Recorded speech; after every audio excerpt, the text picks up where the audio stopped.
Hello everybody, this is Bad Boy Halo with the Saints of Games, and let me tell you about the time when I took out power for thousands, if not tens of thousands of people.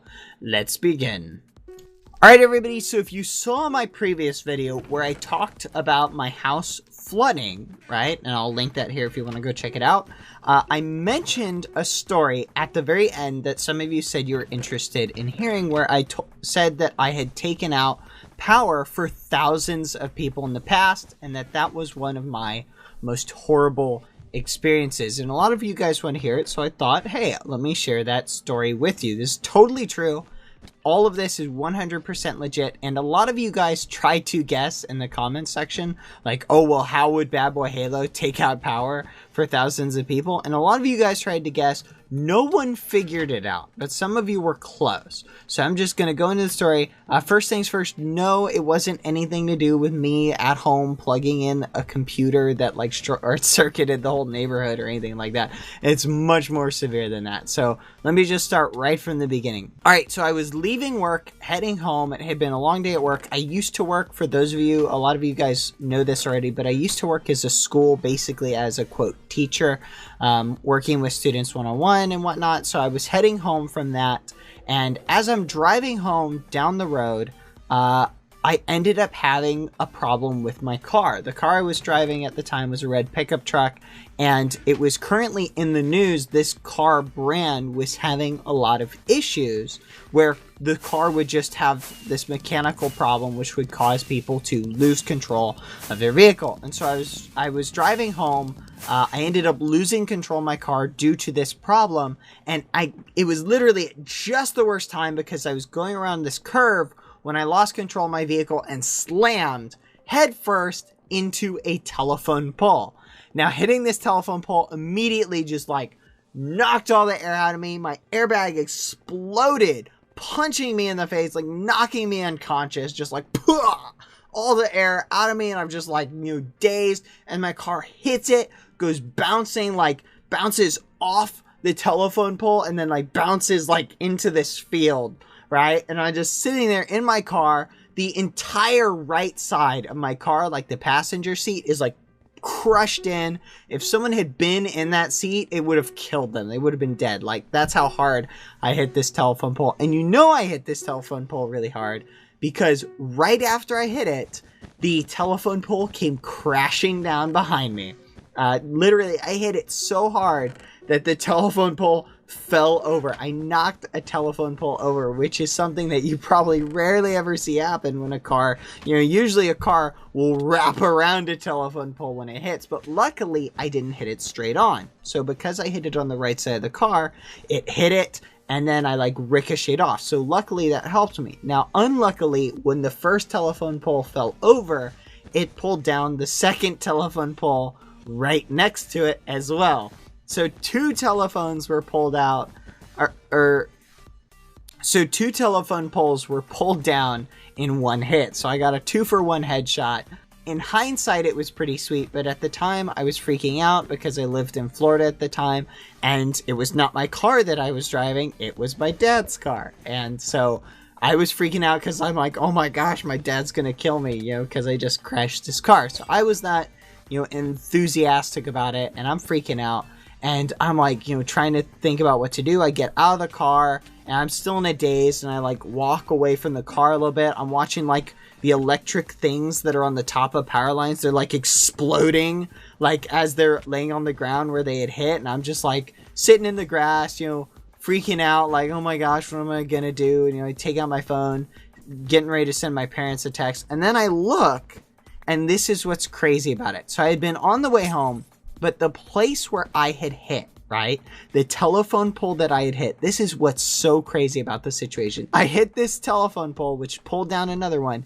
And right after I hit it, probably less than like 30 seconds, the fire department right next to it, there was a fire department and a police station right next to where I had hit within like a minute's drive. But these guys, the fire department doors swing up, and the fire truck drives like less than 100 feet and stops. They had the sirens on it and everything for this little bitty drive, right? They're literally just like okay, we're here. And all these firemen get out of this fire truck, and these cop cars literally pull out of the police station that's right there. And they come over, and they're driving over, and they turn sirens on, everything, for probably less than 100 feet worth of driving. And then they're here, they all get out, they're looking at it, they're setting up their little flares in the road and the cones and whatnot. And the firemen come over to me, and they see me sitting in the grass, and they're talking to me, and they're like, oh my gosh, are you all right? You know, they're trying to, you know, see how I'm doing. I'm overall okay. Like, the tip of my nose was burnt a little bit, and like my wrist was hurting, but other than that, I'm pretty much all right. And I'm just like amazed that I wasn't, you know, just taken out. But they're looking at it, and they're like, oh wow, you took out both telephone poles with one hit. They're actually like impressed at the carnage that had happened. Luckily, no one else was hurt. No one else was in the path of the vehicle, the telephone poles, or anything like that. So everybody was fine. But things get even crazier, okay? So the two power lines that I took down, the reason why there were two so close together is it was like a junction between two like separate areas where they had one big region set of power lines and another big region set of power lines that covered this humongous region, right? So the two power lines that I took out just so happened to cover this huge swath of over 10,000 houses, right? And so when these power lines went down, so did the power for over like 10,000 houses. So thousands of people were without power for over 24 hours in Florida, which, if you guys know, Florida is really hot, getting into like the upper 90s, and people have no power, no air conditioning, and people were furious. There was a news site that published a story about this, and people were posting in the comments, just like there were comments about people saying, I just want to kill the guy that did this. You know, I hope he dies. Like, people were upset. Like, they're saying, I had to go out and charge my phone, you know, in my car. Otherwise, I wouldn't have been able to get up for work. Like, people are talking about how it was so hot. If people had, you know, been able to see me on the street, they would have killed me. They were so upset, which I don't blame them. But so my house was just outside of the radius of houses that got hit with the power. So I drove home, or I went home when my parents came and picked me up, and I was still able to, you know, go to a house that was air conditioned. So I was, you know, I didn't really suffer as much as a lot of these other people. You know, I suffered in other ways, but not in the same way on that particular night.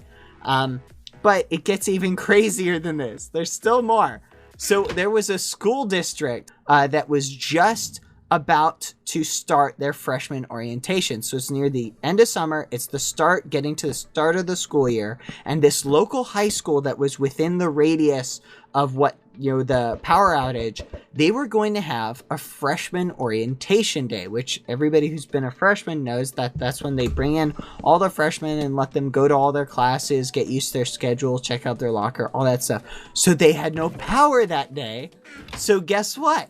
They couldn't do a freshman orientation day. So all of these freshmen missed out on their orientation day and were unable to go to orientation, and they just totally missed out on it. They were very upset, I'm sure, but it is very, very, I find it in hindsight very funny at how many people this one incident affects, where it basically caused all of this havoc for all of these people, you know, who basically had to sleep in a really hot, you know, in a really hot house on one of the hottest days, and had to, you know, a bunch of freshmen did get to go to school. And another point is the road was blocked off by power lines, and this was like one of the only roads connecting between these two areas. So people that lived like on either side had to take a 15 to 20 minute detour around, you know, what would have taken them like a minute to get from place to place. So it just affected so many people.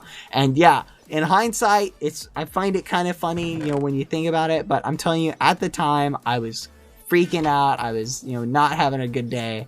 And it was just a nightmare for a really long time. And this was a couple years back. This wasn't anytime recent. This was like you know, a couple of years back when I still worked at, you know, the school, and I'm just saying it was not a fun experience. But yeah, the ambulance came, checked me out and everything, said I was okay. I ended up being able to go home.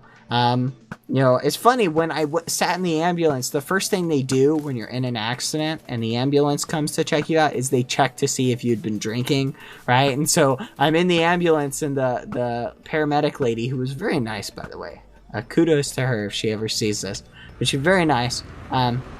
She put these like things on my chest to measure like my heart rate and things like that, and then she like checking my eyes and talking to me, asking me questions to see like, and at one point she like leans in and like smells my breath to see if I had any, like, not like noticeably, she just, I see her like, I notice her like taking a breath, like inhaling to see like if she can smell alcohol on my breath. So it was kind of funny. Obviously I hadn't been drinking, and so they were like, okay, you know, it's I told them what had happened. They're like, okay, a mechanical issue, and you know, it was done and taken care of. But yeah, a very interesting event, probably one of the things I'll never forget for as long as I live. I still sometimes have nightmares while I wake up and imagine, you know, that impact. Just absolutely horrible. Do not ever want to get in another car accident again. Alright everybody, that's it for this video. Please give the video a thumbs up if you enjoyed it, and we've got more awesome hacker content and whatnot and stories coming later as well, and a top 5 coming soon. And also be sure to check out my server at munchiemc.com. If you would like to check out any of my other stories or anything, videos that are related to this that you might enjoy, click this playlist here that I've created. And that's pretty much it, guys. Give the video a thumbs up, and I will see you guys next time. Let me know what you think, guys. Is that crazy? Has anything like this happened to you? Let me know in the comments section. And I will see you guys next time. Goodbye.